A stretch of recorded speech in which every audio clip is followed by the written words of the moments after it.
원자재값 폭등이라 섬뜩한 상황 터진다. 이 말이 여러분 무슨 말일까요? 일단 이 지표부터 먼저 한번 보시죠. 연초 대비 구리값 상승률입니다. 9.8%가 올랐습니다.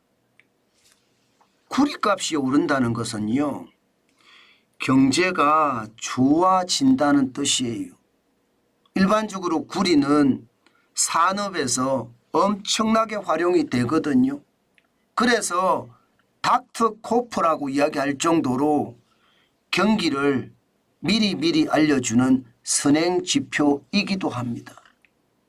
때문에 구리값이 쭉쭉쭉쭉 올라간다는 건 경기가 좋아진다는 신호이기도 합니다.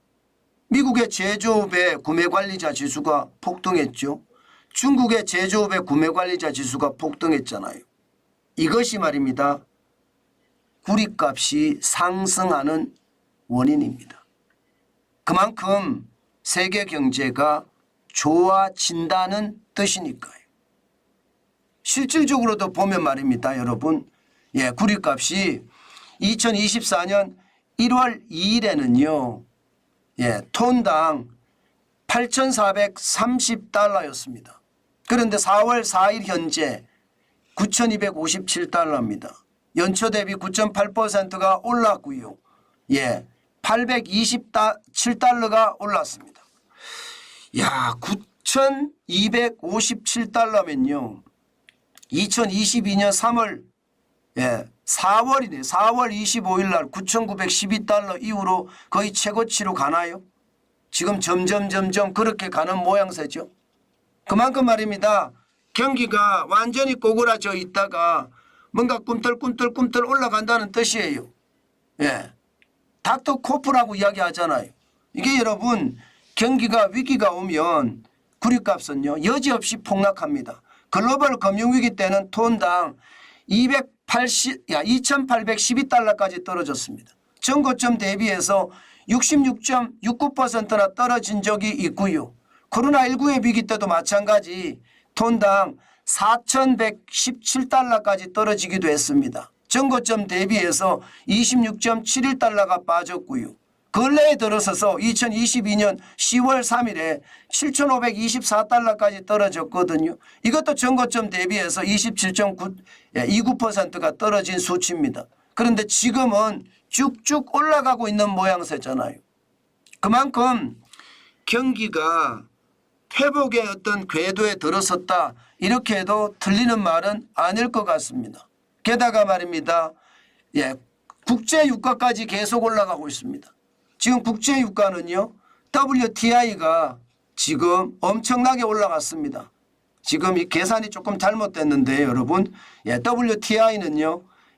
71.97달러가 연초였거든요. 이게 연말 지금 현재가 86.73달러거든요. 한 20% 올라갔습니다. 20%. 20.5% 정도 올라갔고요. 두바이유도 19.4%. 북해산 브렌트유도 올라가죠. 그러니까 국제유가도 말입니다. 이스라엘이 시리아에 있는 이란 영사관을 포격하면서 이란이 보복하겠다 이렇게 이야기하면서 중동의 어떤 확전의 걱정까지 쌓이니까 국제유가가 폭등하는 모양새거든요. 그래서 말입니다. 지금 전체적으로 유가가 많이 올라가는 겁니다. 여기에다가 여러분 주요 비철금속의 가격도 계속 올라갑니다. 알루미늄 가격은요. 2024년 1월 2일 연초입니다. 2,336.5달러 톤당입니다. 에서 2.5%가 올랐고요. 주식이라고 되어 있는데 이게 주석입니다. 주석은요. 13.1%가 올랐고요. 니켈은 3.8%, 납도 2.5% 올랐습니다.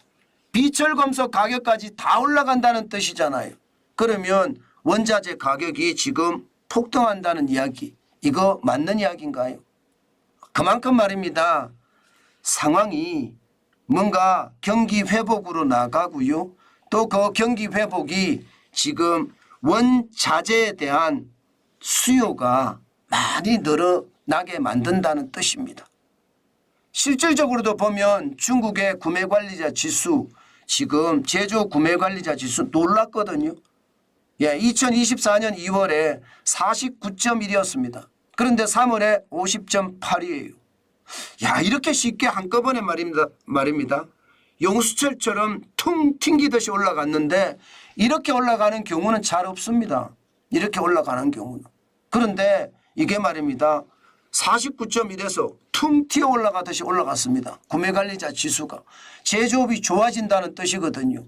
이게 50이 기준선인데 50의 어떤 위로 올라가면요, 경기가 확장한다는 이야기고요. 낙관적이라는 이야기죠. 50 밑으로 떨어지면 경기가 축소된다는 이야기거든요. 비관적이라는 뜻이거든요. 그런데 50.8인데다가 49.1에서 50.8까지 퉁 튀어 올랐잖아요. 그래서 경기가 엄청 좋아진다, 이렇게까지 지금 분석을 합니다. 아마 중국은 돈을 많이 풀어서 그럴지도 모르겠다, 이런 생각할 수밖에 없거든요. 여기에다가 미국도 마찬가지입니다. 미국도 구매관리자 지수가 2024년 2월에 47.8에서요. 예, 2023년 3월에 50.3까지, 여기도 마찬가지 용수철처럼 퉁 튕겨 올라갔습니다. 47.8에서 50.3까지 올라갔다는 것은 경기가 그만큼 좋아진다는 신호잖아요. 물론 과거에 말입니다. 2021년 3월에 64.7까지는 아니지만 지금 근래에 말입니다. 2023년 6월에 46에서부터 시작을 했다면 50.3은 뭔가 회복의 기운이 있다, 이렇게 이야기해도 이것은 틀리는 말이 아닙니다. 그만큼 말입니다. 상황이 말입니다. 경기가 어떤 회복되는 모양새로 가고 있습니다. 그러다 보니까 구리의 가격이 계속 올라가고 유가의 가격이 올라가고 비철 금속의 가격이 올라가고 있는 겁니다. 문제는 이러다 섬뜩한 상황이 터집니다. 제가 제목을 그렇게 달았잖아요. 그 이유는 물가입니다. 지금 물가가 장난 아니거든요. 생산자 물가 1월에 1.3%였는데 2월에 1.5%거든요. 그러면 물가가 올라갔다는 이야기잖아요. 3월에 소비자 물가 당연히 올라가는 거고요. 이대로라면 4월에도 소비자 물가가 올라갈 가능성이 있습니다. 소비자 물가가 올라간다는 것, 여러분, 이게 섬뜩한 상황인 거예요. 무슨 얘기냐? 지금까지 전 세계는요, 금리를 내린다는데 주안점이 맞춰져 있습니다. 그런데 원자재 가격들이 이렇게까지 쭉쭉쭉쭉 올라가면요, 생산자 물가는 당연히 올라가고요, 소비자 물가도 올라갑니다. 그러면 물가가 올라가면 지금까지 금리를 내린다 이야기를 했는데 내릴 수가 없게 되는 거죠. 그러면 동결하거나 아니면 말입니다, 진짜 섬뜩한 상황이 터지는 상황, 금리를 올릴 수도 있다는 거예요. 저는 금리를 내린다에만 초점을 맞출 것이 아니라 금리를 올린다 해도 저는 생각을 두고요, 시장을 봐야 된다고 생각을 합니다. 이것은 어떻게 생각하면 말입니다, 경기에 어떤 치명타를 줄 수도 있습니다. 안 그래도 좋아지는 이 상황에서 말입니다, 경기가 올라간다, 여기에서 말입니다, 금리를 올린다, 물가가 올라가기 때문에 금리를 올린다, 이런 상황이 닥치면 시장에서는요, 섬뜩한 상황 당연히 터지고요. 지금 중국의 상황이나 미국의 상황이 제조 구매관리자 수가 용수철처럼 퉁 튕겨서 올라갔는데 과연 그 튕겨서 올라간 숫자가 다시 급전직하하는 것은 아닐까, 반드시 저는 그것도 생각해 봐야 된다고 봅니다. 현재까지는 그럴 가능성 저는 굉장히 높습니다. 그럴 가능성 굉장히 높습니다. 그 정도로 말입니다. 지금 원자재 가격이 굉장히 급속하게 올라가요. 그것이 오히려 말입니다, 시장에 오히려 저는 충격이 될 수 있다고 생각합니다. 자칫 잘못하면요, 시장에는요, 저는 물가가 다시 올라가서 마치 말입니다, 오일 쇼크 때처럼 최악의 상황이 터지는 것은 아닐까. 저는 그런 생각도 해보거든요. 진짜 조심하시고 조심해야 된다는 거 제가 여러분들에게 또 한 번 강조합니다. 그만큼 말입니다. 지금 상황은 어렵다 그런 뜻입니다. 참 안타까운 현실이죠. 그러나 이 현실이 지금 진짜가 되고 있으니까요. 항상 시장은요. 이렇게 작은 단서지만 단서가 나왔을 때 조심하시는 거 저는 잊지 말았으면 좋겠습니다. 자산이 에브리띵 랠리를 하고 있는데 이제 원자재도 에브리띵 랠리가 된다 이렇게 생각할 수 있는 것이니까 시장의 위험은 계속 저는 거품이 만들어질 수밖에 없다. 저는 그렇게 생각을 합니다. 그래서 조심하시고 또 조심하는 거 잊지 말아야 되겠다. 그 말씀 강조합니다.